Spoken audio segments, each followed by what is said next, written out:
Hello everyone, good morning to all of you. Welcome to logic पाठशाला।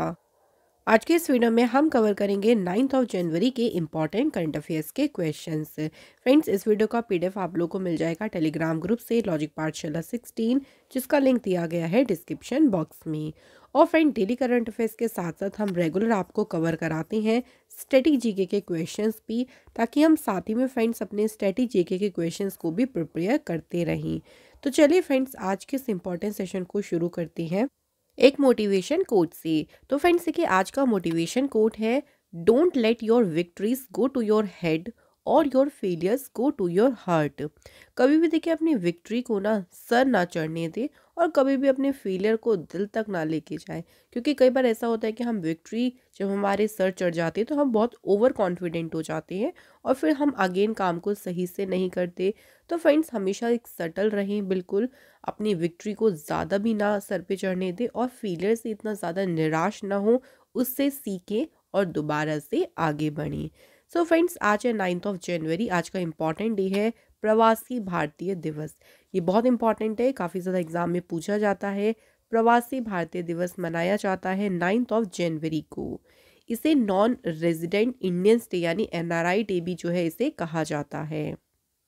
ये दिन देखिए 9 जनवरी को इसलिए मनाते हैं क्योंकि इस दिन 1915 में 1915 में महात्मा गांधी जी साउथ अफ्रीका से वापस इंडिया लौटे थे और इंडिया का जो फ्रीडम स्ट्रगल था उसको इन्होंने उसका नेतृत्व किया था, उसको लीड किया था। तो इसी दिन को सेलिब्रेट किया जाता है एज अ प्रवासी भारतीय दिवस के रूप में। फ्रेंड्स, बात करते हैं आज के क्वेश्चन फर्स्ट से। क्वेश्चन है, which country has officially declared the snow leopard as the national symbol. किस देश ने देखिए आधिकारिक तौर पर जो स्नो लेपर्ड यानी हिम तेंदुआ है इसे राष्ट्रीय प्रतीक घोषित किया है? तो राष्ट्रीय प्रतीक इसे घोषित किया है किस कंट्री ने? आंसर होगा फ्रेंड्स किर्गिस्तान। सो किर्गिज जो रिपब्लिक है उनका कहना है कि स्नो लेपर्ड सिर्फ उनका सिंबल ही नहीं है natural wealth and cultural prosperity का, ऑल्सो ये इंडिकेटर है stability and health of the mountain ecosystem. कि जो हिम तेंदुआ है देखिए, न केवल ये प्राकृतिक संपदा और सांस्कृतिक समृद्धि का प्रतीक है, बल्कि ये पर्वतीय पारिस्थितिकी जो तंत्र है यानी जो माउंटेन इकोसिस्टम है उसकी स्टेबिलिटी, उसके हेल्थ का भी ये इंडिकेटर है। तो अभी स्नो लेपर्ड को इन्होंने अपना नेशनल सिंबल जो है ऑफिशियली डिक्लेयर किया है। Next question, who has aged her name in the annuls of music history by setting a new world record by singing in the most languages during a single concert in the UAE। तो UAE में जो है अभी एक single concert के दौरान सबसे अधिक भाषाओं में गाने का नया विश्व रिकॉर्ड स्थापित कर किसने संगीत इतिहास के जो हिस्ट्री है उसमें अपना नाम दर्ज किया है? सबसे ज़्यादा लैंग्वेजेस में इन्होंने गाया है और इनका नाम है सुचेता सतीश। तो सुचेता सतीश जो है इन्होंने सबसे ज़्यादा लैंग्वेजेस में गाकर बनाया है म्यूज़िक हिस्ट्री में एक नया वर्ल्ड रिकॉर्ड।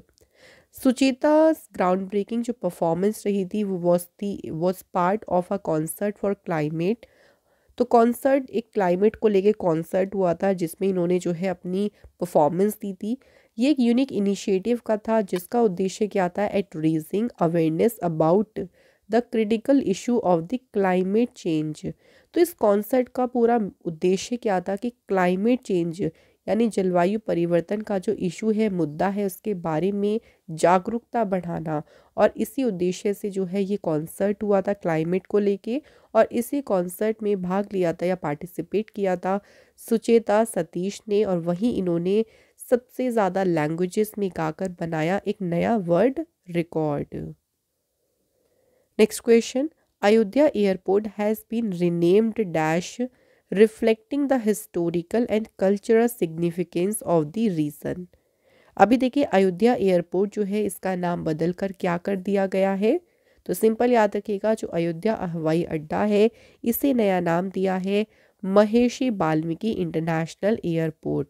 ठीक है, तो इसका नाम चेंज हो गया है। अब याद रखिए न्यू नेम महर्षि वाल्मीकि इंटरनेशनल एयरपोर्ट। सो जो ये एयरपोर्ट है देखिए इस paramount for realising Ayodhya's economic potential and its significance as a global pilgrimage site, opening doors to the foreign pilgrims and tourists. सो अयोध्या की आर्थिक क्षमता और वैश्विक तीर्थ स्थल के रूप में इसके महत्व को समझने और जितने भी फॉरेन देखिए पिलग्रिम्स आएंगे, तीर्थयात्री या जो विजिटर्स आएंगे, उनके लिए डोर्स को ओपन खोलने के लिए जो एक तरीके से एयरपोर्ट है, ये होगा सर्वोपरि। तो आपको सिंपल यहाँ से ज़्यादा कुछ नहीं, आपको याद रखना है कि नाम बदल कर क्या हो गया, महर्षि वाल्मीकि इंटरनेशनल एयरपोर्ट। अब बात करते हैं कुछ और नेम जिनके चेंज हुए हैं, देखिए उनके बारे में। तो देखिए उधमपुर रेलवे जो स्टेशन है, इसका नाम बदल के रखा गया है मार्टियस कैप्टन तुषार महाजन रेलवे स्टेशन। इसके अलावा खेलो इंडिया वुमेंस लीग का नाम बदल कर रखा गया अस्मिता वुमेंस लीग। मुगल गार्डन्स का नया नाम हो गया है अमृत उद्यान। औरंगाबाद शहर का न्यू नेम हो गया है छत्रपति संभाजी नगर। इसके अलावा मध्य प्रदेश का जो इस्लाम नगर विलेज है, इसका नाम बदल कर रखा गया जगदीशपुर। महाराष्ट्र में अहमदनगर शहर का नाम बदल कर रखा गया है अहिल्या नगर। तो ये भी नाम चेंज हुए हैं और इसमें मैंने आपको एक अलग से भी वीडियो प्रोवाइड की है और इस पर हम आपको एक और वीडियो प्रोवाइड कर देंगे ताकि आप अपने सभी इंपॉर्टेंट क्वेश्चंस को एक बार फिर से रिवाइज कर सकें। नेक्स्ट क्वेश्चन देखिए, union port shipping and waterway minister Sarbananda Sonowal has chaired the first inland waterways development council meeting in which city. तो सर्वानंदा सोनोवाल जो है उन्होंने किस शहर में पहली अंतर्देशीय जलमार्ग विकास परिषद की जो बैठक है इसकी अध्यक्षता की। तो ये जो बैठक है पहली बार ही हुई है, देखिए पहला ही एडिशन है तो इम्पॉर्टेंट है। और ये बैठक कहाँ पे हुई थी? कोलकाता में। एक और क्वेश्चन, किस बैठक की अध्यक्षता किसने की थी? सर्वानंदा सोनोवाल जी ने। इस मीटिंग के दौरान सर्वानंदा सोनोवाल ने अनवील किया ग्राउंड ब्रेकिंग इनिशिएटिव, जिसमें था Harit Nauka guidelines for green transition of inland vessels और river cruise tourism road map 2047 भी उसमें शामिल था। तो ये सभी जो इनिशिएटिव थे, इन इनिशिएटिव को भी इसी बैठक के दौरान अनवील किया किसने? मिस्टर सर्वानंदा सोनोवाल ने। सर्वानंदा सोनोवाल से रिलेटेड बात करें कुछ और इम्पॉर्टेंट न्यूज़ की, तो देखिए इन्होंने लॉन्च किया था पोर्ट हेल्थ ऑर्गेनाइजेशन को under the Sagar Setu. Next, Sarbananda Sonowal ji ने ग्लोबल इंडिया मैरीटाइम समिट का तीसरा एडिशन इसे लॉन्च किया। इसके अलावा सर्वानंदा सोनोवाल ने सागर संपर्क नाम से जो है अभियान को शुरू किया था। सागर समृद्धि भी लॉन्च किसने की? सर्वानंदा सोनोवाल ने। इसके अलावा इंडिया का पहला जो इंटरनेशनल क्रूज वेसल है जिसे चेन्नई से श्रीलंका तक फ्लैग ऑफ किया गया, सर्वानंदा सोनोवाल जी के द्वारा। नेक्स्ट क्वेश्चन है हमारा, who has been appointed as a executive director of Asian development bank. So friends, बात करें यहाँ पे एडीबी बैंक की, तो एडीबी बैंक के कार्यकारी निदेशक के रूप में किसे नियुक्त किया गया है? तो इस पद पर अपॉइंट कौन हुए हैं? विकासशील। तो विकासशील जो है ये अब एडीबी बैंक के एग्जीक्यूटिव डायरेक्टर अपॉइंट हुए हैं। एडीबी बैंक की स्थापना हुई थी 19 दिसंबर 1966 में। हेडक्वार्टर है इसका मेंडलूंग फिलीपींस में। प्रेसिडेंट है मसासुको असाकावा। वाइस प्रेसिडेंट है अशोक लवासा। और एडीबी के जो इंडिया में डायरेक्टर है उनका नाम है ताकियो कोनिशी। और अभी रिसेंट इसके फ्रेंड्स एग्जीक्यूटिव डायरेक्टर कौन बने हैं, इनका नाम याद रखेंगे, विकासशील। Next question, who has been appointed as a Secretary General of the Bay of Bengal Initiative for Multi-Sectoral Technical and Economic Cooperation। तो ये पूरा नाम है बिम्स्टेक का।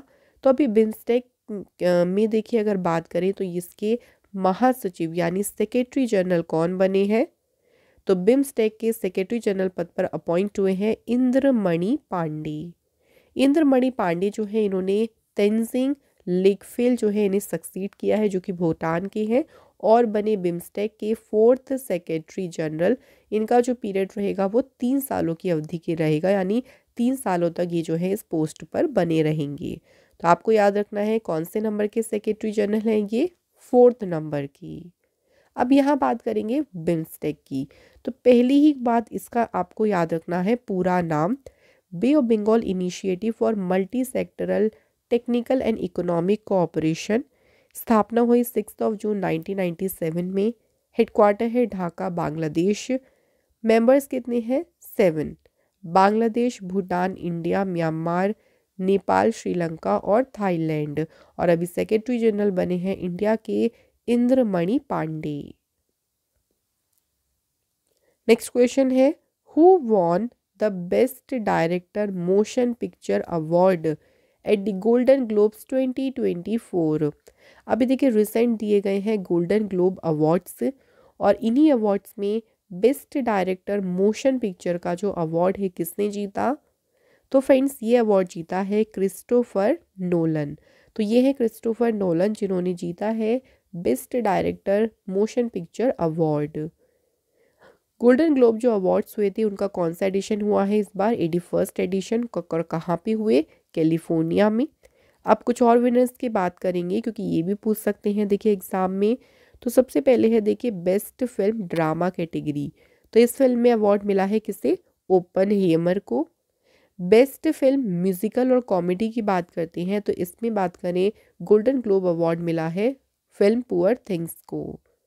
इसके अलावा best female actor in a film, तो फिल्म में बेस्ट फीमेल एक्टर का अवार्ड मिला है ड्रामा में लिली ग्लैडस्टोन को। एंड अगर म्यूजिकल और कॉमेडी की बात करें तो बेस्ट मेल एक्टर का अवार्ड किसे मिला? पॉल गियामाती को। नेक्स्ट है देखिए the best TV series drama. So अगर बात करते हैं टीवी सीरीज ड्रामा में तो बेस्ट टीवी सीरीज कौन सा रहा है? सक्सेशन। नेक्स्ट है बेस्ट एनिमेटेड फिल्म, तो बेस्ट एनिमेटेड फिल्म के लिए जो फ्रेंड्स गोल्डन ग्लोब अवार्ड्स मिले हैं ये मिले हैं किसे? The boy and the heroine को। तो ये थे फ्रेंड्स हमारे सभी यहाँ पे और भी जो अवार्ड इसमें दिए गए हैं उनके बारे में भी, उन विनर्स के बारे में भी हमें याद रखना है। तो फ्रेंड्स हमारे यहाँ पे सभी इंपॉर्टेंट क्वेश्चंस कंप्लीट हो गए हैं। अब बात कर लेते हैं स्ट्रेटजी के क्वेश्चंस की। पहला क्वेश्चन देखिए, union budget is always presented first in dash. केंद्रीय बजट जो है वो हमेशा सबसे पहले कहाँ पे प्रस्तुत किया जाता है? तो सबसे पहले यूनियन बजट पेश किया जाता है कहाँ पे? लोकसभा में। Next question, who is the guardian of fundamental rights enumerated in Indian constitution? भारतीय संविधान में वर्णित मौलिक अधिकारों को का जो है संरक्षक कौन है? यानी फंडामेंटल राइट्स का जो गार्डियन है वो है सुप्रीम कोर्ट। ठीक है, सुप्रीम कोर्ट है जो कि गार्जियन है किसका? फंडामेंटल राइट्स का। Next question, the first law officer of the government of India is the dash. Bharat सरकार का जो पहला विधि अधिकारी है वो कौन होते हैं? तो फर्स्ट लॉ ऑफिसर होते हैं इंडिया के अटॉर्नी जनरल ऑफ इंडिया। तो फ्रेंड्स यहाँ पे आपके लिए एक क्वेश्चन आ गया है कि करंट में हमारे अटॉर्नी जनरल कौन है? तो सबसे पहले आप लोग जल्दी से कमेंट करके बताएं कि कौन है।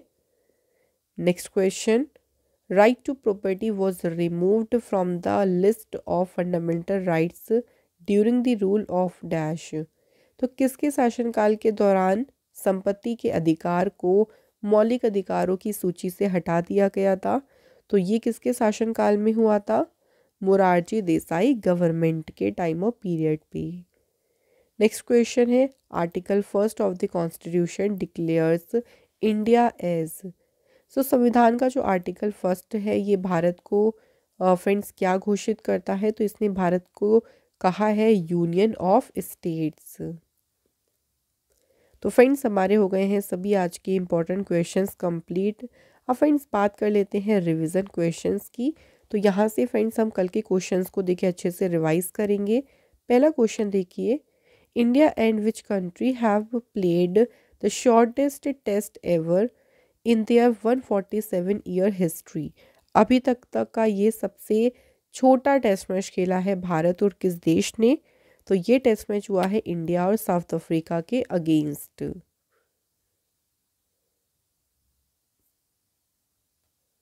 Next question, who has been appointed as a chief executive officer of the Indian Olympic association.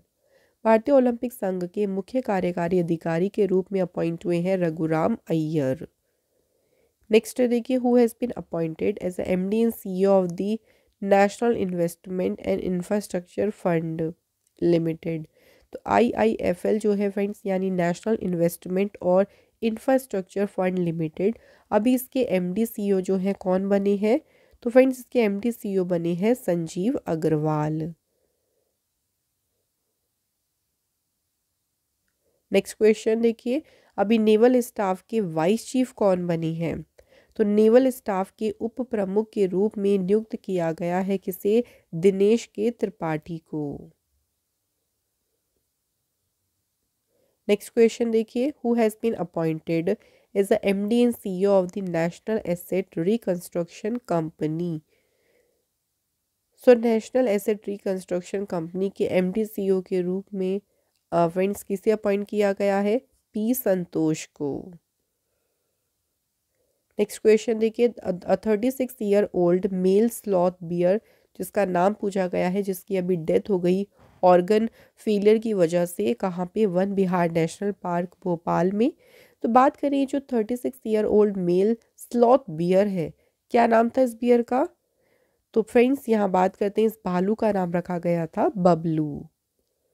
Next question है, which of the following cities will host the international kite festival 2024? कौन सा शहर जो है अंतर्राष्ट्रीय पतंग महोत्सव की मेजबानी करेगा? Answer is Ayodhya. Next question देखिए हमारा, in January 2024 India and dash sign a pact to enhance cooperation in the hydrocarbon sector. तो अभी भारत और किस देश ने देखिए हाइड्रोकार्बन क्षेत्र में सहयोग को बढ़ाने के लिए समझौता किया? तो ये हुआ है इंडिया और गुयाना के बीच। Next question, India's external minister doctor S Jaishankar will represent India as the 19th non aligned movement summit in which country? तो जो हमारे विदेश मंत्री एस जयशंकर किस देश में 19वें गुट निरपेक्ष आंदोलन शिखर सम्मेलन के में भाग का प्रतिनिधित्व करेंगे? तो फ्रेंड्स यहाँ बात करें कि जो सम्मेलन है, तो देखिए यहाँ पे जो सही आंसर होगा ना वो है युगांडा। कौन सी कंट्री में? युगांडा में। तो फ्रेंड्स हमारे हो गए हैं सभी आज के इंपॉर्टेंट क्वेश्चंस कंप्लीट। अब बात करते हैं जो कल हमने आपसे टेस्ट पूछा था उसको डिस्कस करते हैं। पहला क्वेश्चन था फ्रेंड्स कि कार्बी यूथ फेस्टिवल कौन से स्टेट में सेलिब्रेट किया जाएगा? तो ये बनाया जाएगा असम स्टेट में। और दूसरा क्वेश्चन है, कौन से स्टेट गवर्नमेंट हर एक साल 15 जनवरी को बनाएगी नेशनल स्पोर्ट्स डे? तो ये फ्रेंड्स बात करते हैं कौन से राज्य की सरकार ने ऐसा किया है? तो सही आंसर है फ्रेंड्स यहाँ पे महाराष्ट्र। तो थैंक यू फ्रेंड्स, आप सभी ने दोनों क्वेश्चंस के आंसर बिल्कुल सही दिए हैं। आज के हमने कमेंट रखे हैं जानवी बर्मन एंड राखी कुमारी, तो thank you both of you. अब बात करते हैं आज के क्वेश्चंस की। तो पहला क्वेश्चन देखिए, who has written the book letters to self? अब बुक का नाम है लेटर्स टू सेल्फ, ये किसने लिखी? दूसरा क्वेश्चन है, who has won the Sahitya Akademi children's literature award in Hindi language? तो हिंदी लैंग्वेज में देखिए जो साहित्य अकादमी चिल्ड्रंस लिटरेचर अवार्ड है ये किसने जीता? तो ये है फ्रेंड्स आज के हमारे टेस्ट क्वेश्चंस, जिनके आंसर आप हमें जल्दी से कमेंट करके बता दीजिए। और फ्रेंड्स इसी के साथ आज का ये करंट अफेयर्स का सेशन होता है फ्रेंड्स यहाँ पे complete. Thank you so much for watching this video.